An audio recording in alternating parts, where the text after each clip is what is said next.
एक सत्य घटना है बिहार की। अब झारखंड हो गया। वहां एक ईश्वरी नाम का गांव था। वहां एक भक्त परिवार में एक बालक का जन्म हुआ। धूमधाम से जन्मोत्सव मनाया गया और उसका नाम रखा गया टहलराम पांडे। परंतु कर्म ने की गति टारे हो ना ही डरे।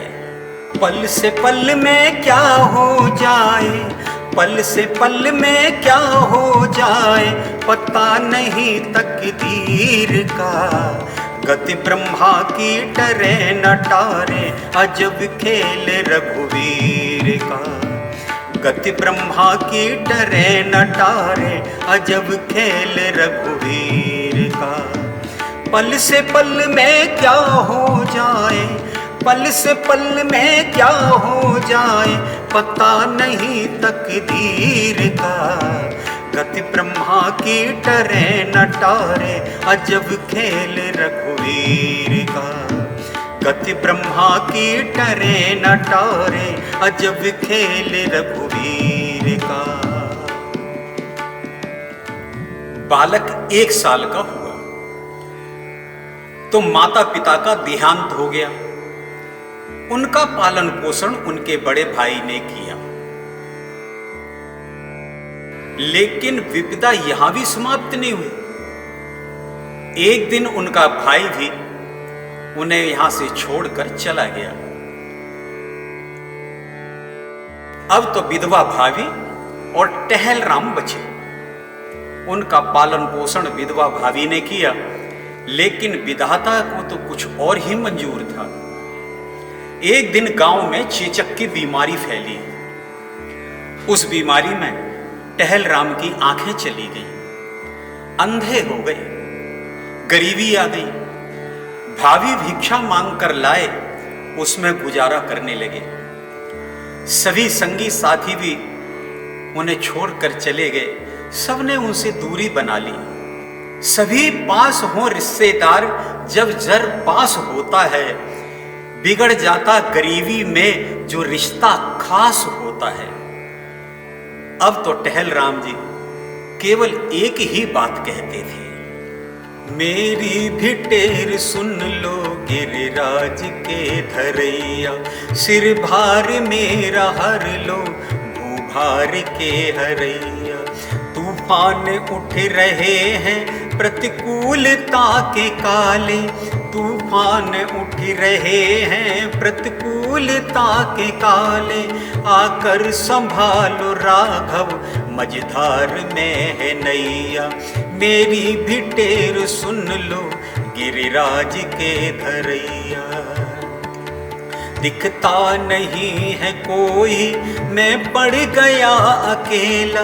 दिखता नहीं है कोई, मैं पड़ गया अकेला। मुझ दीन के सहारे तुम हो भरत के भैया। मुझ दीन के सहारे तुम हो भरत के भैया। मेरी भी टेर सुन लो गिरिराज के धरैया। सिर भार मेरा हर लो भूभार के हरैया। गरीबी में नाम बदल गया।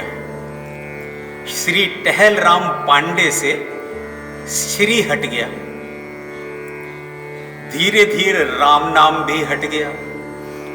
अब तो केवल टहल ही बचा था।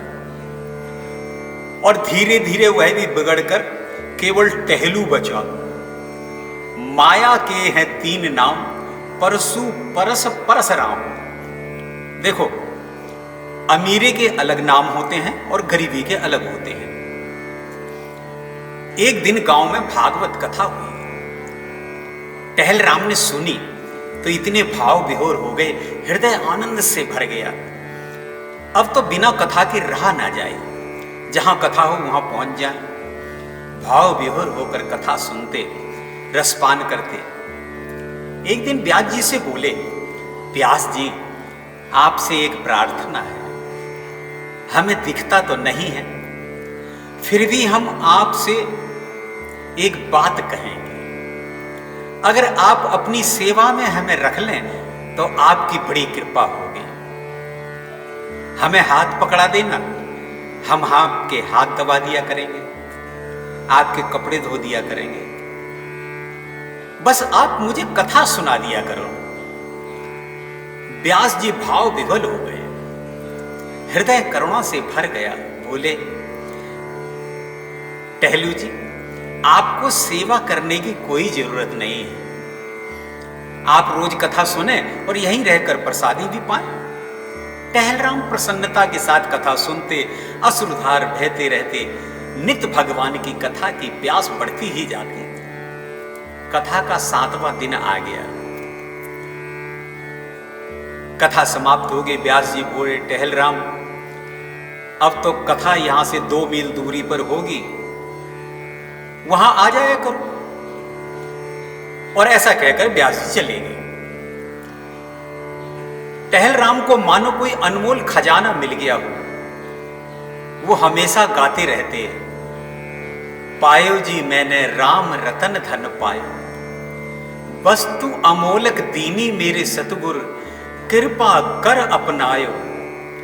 जन्म जन्म की पूंजी पाई, जग में सभी घुमायो। खर्च न खूंटे, चोर न लूटे, दिन दिन बढ़त सवायो। सत की नाव खेवटिया सतगुरु, भव सागर तर आयो। पायो जी मैंने राम रतन धन पायो। एक दिन घनघोर बारिश होने लगी, बिजली चमके, तूफान आ गया। भाभी ने सोचा, आज इतनी बारिश में कौन कथा सुनने जाता है। यही सोचकर वो अपने काम में लग गई। भोजन बनाने में थोड़ी देर हो गई। इधर राम टहल जी स्नान करके आए और भाभी से बोले, भाभी भोजन दो, कथा सुनने जाना है।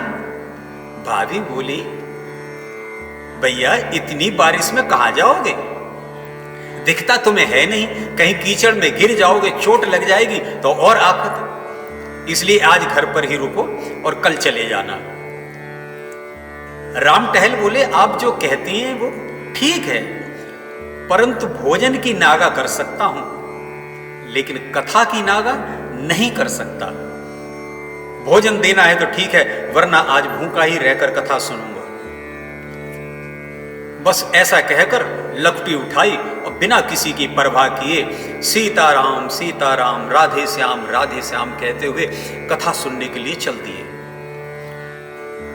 आज भोजन के चक्कर में कथा में पहुंचने में थोड़ी देर हो गई, इसलिए जल्दी जल्दी चले जा रहे थे। भाभी सोच रही थी, आज राम टहल पहली बार बिना भोजन के ही चले गए। इधर कथा पंडाल से करीब 1 फरलांग पहले राम टहल दिशा भटक गए, सड़क से नीचे उतर गए और जंगल की ओर को निकल गए। कुछ दूर जाकर महसूस हुआ, लगता है रास्ता भटक गया हूं।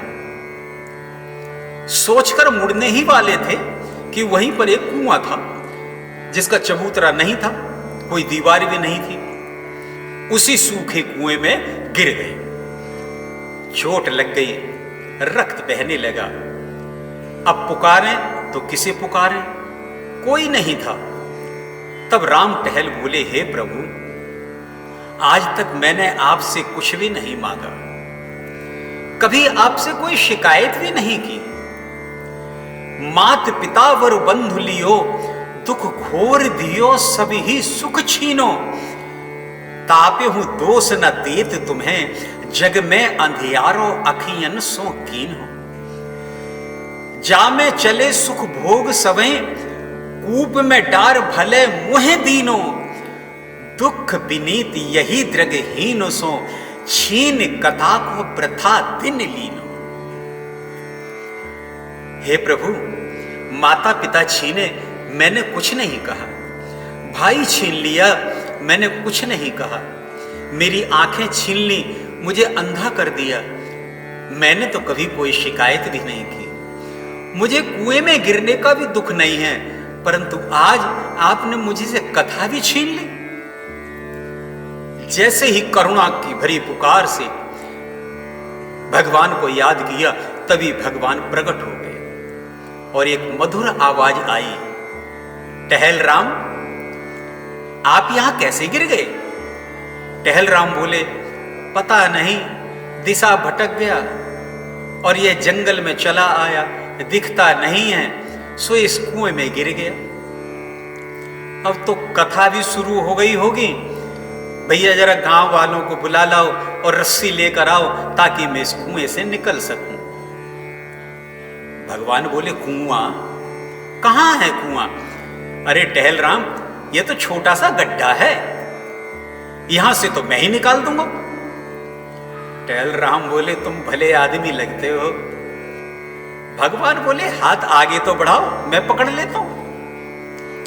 राम टहल बोले, भैया मैं तो अंधा हूं, मैं तो देख नहीं सकता, परंतु तुम तो देख सकते हो, तुम ही मेरा हाथ पकड़ लो। भगवान बोले, ठीक है, मैं ही हाथ पकड़ लेता हूं। धन्य है वो जीव जिनका हाथ स्वयं भगवान पकड़ते हैं। राम टहल को पकड़कर बाहर निकाला। राम टहल बोले, लगता है तुम भगवान हो जो मेरी सहायता करने के लिए आए हो। भगवान ने हंसते हुए बोला, नहीं राम टहल, मैं कोई भगवान नहीं हूं, मैं तो तुम्हारी तरह साधारण सा मनुष्य हूं। मैं तो कथाओं के श्रोताओं को बुलाने के लिए जा रहा था, तुम्हारी आवाज सुनी तो इधर आ गया। राम टहल बोले, तुम श्रोताओं को बुलाने क्यों जा रहे हो? भगवान बोले, आज व्यास जी का स्वास्थ्य थोड़ा खराब है, इसलिए कथा थोड़ी लेट चालू होगी। राम टहल हंसते हुए कहने लगा, भगवान लगता है ये कथा मेरे लिए ही लेट करवाई होगी। भगवान ने हाथ पकड़कर सड़क तक लाकर छोड़ दिया और बोले, तुम चलो, मैं और लोगों को बुलाकर लाता हूं। राम टहल भाव से भर गए और बोले, बाहें छुड़ाए जात हो निर्बल जान के मुहे, हृदय से जो जाओ तुम सबल में जानो तो है। तो भगवान ने एक फूल दिया और कहा, ये मेरी ओर से चढ़ा देना। वह फूल बहुत ही कोमल और मन को आनंदित करने वाली महक लिए हुए था। राम टहल बोले, आज तो तुमने ये फूल दे दिया, मुझे अद्भुत लग रहा है। अगर व्यास जी ने कहा कि रोज ऐसा ही एक फूल लेकर आया करो तो मैं कहां से लाऊंगा? भगवान ये और आफत में डाल दिया। भगवान बोले, कथा पंडाल में पहुंचते ही तुम्हारे हाथ में फूल आ जाया करेगा। राम टहल ने इस बात को ज्यादा ध्यान नहीं दिया। मन में सोचने लगे, मन बहलाने के लिए इस भले आदमी ने ये मुझे फूल देकर ऐसा कह रहा है। इधर राम टहल की भाभी एक थाली में रोटी, चटनी और एक लोटा जल लेकर आई। तो व्यास जी को प्रणाम किया और एक पान भागवत जी पर चढ़ा दिया। तब व्यास जी से बोली, आज राम टहल बिना भोजन के आ गया है, मैंने सोचा भूखा होगा तो आप उसे भोजन करा देना। व्यास जी ने वह भोजन की पोटली अपने पास रखवा ली। वह प्रणाम करके चली गई। थोड़ी देर में राम टहल पहुंचे। शरीर पर चोट के निशान और दर्द से पूरा शरीर करा रहा था। व्यास जी ने देखते ही पूछा, राम टहल तुम्हें ये चोट कैसे लगी, क्या हुआ? राम टहल ने पूरी बात बताई। व्यास जी बोले, राम टहल तुम्हारी भाभी आई थी, आज तुम बिना भोजन के आ गए थे, इसलिए वो तुम्हारे लिए भोजन लेकर आई थी और बोली कि भोजन करा देना। राम टहल बोले, हाँ आज भाभी से थोड़ा सा झगड़ा हो गया था, इसलिए मैं बिना भोजन के ही आ गया। व्यास जी बोले, एक काम करो, पहले तुम भोजन कर लो, कथा में थोड़ा समय है। तो राम टहल ने भोजन करना आरंभ किया, लेकिन मन में सोचने लगा, ऐसा भोजन तो पहले कभी भाभी ने बनाया नहीं, इतना स्वादिष्ट। लगता है आज मैं नाराज होकर आ गया था ना, इसलिए। लेकिन अद्भुत बात तो तब हुई जैसे ही राम टहल भोजन करते वैसे वैसे उनके घाव भरते जाते। भोजन समाप्त करते ही शरीर की पीड़ा भी दूर हो गई। और पान का बीड़ा व्यास जी ने खाया तो आज कथा में रस बरस रहा था।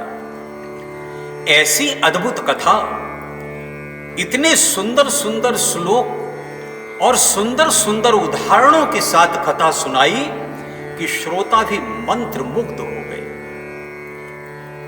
कथा समाप्त हुई, राम टहल घर आए तो भाभी के चरणों में गिरकर माफी मांगी और बोले, भाभी मुझे क्षमा करना, आज आपको मैंने क्रोध में न जाने क्या क्या कह दिया और मेरे लिए भोजन लेकर आप इतनी दूर आई।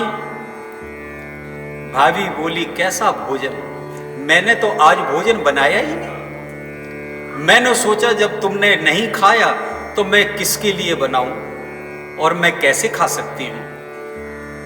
अब राम टहल बोले, तो ये थाली लोटा कैसा है? व्यास जी तो कह रहे थे कि तुम भोजन लेकर आई थी। भाभी बोली, भगवान की सौगंध, बरसात के कारण आज मैं घर से बाहर निकली ही नहीं। रात भर राम टहल रोते रहे। प्रातः कथा सुनने गए तो व्यास जी को सारी बात बताई। व्यास जी की आंखें भर आई और भगवान का धन्यवाद किया। आप धन्य हैं प्रभु, अपने भक्तों के लिए अनेकों रूप धारण कर लेते हैं। एक संत कहते थे, धन्य है आप आरत की आरत निवारवे को, विगत बिडारवे को बाह बढ़ावत हो। नेकहु लाज कमलेश जीना लागत तुम्हें, भगत के हित भावी को भेष धर आवत हो। भगत हित भावी को भेष धर आवत हो। और नानक जी ने तो यहां तक कहा, सखा संग सब तज गए, काहू न निभायो साथ। कह नानक इस विपत में, एक टेक रघुनाथ। जय जय सीताराम, जय जय सीताराम, जय जय सीताराम।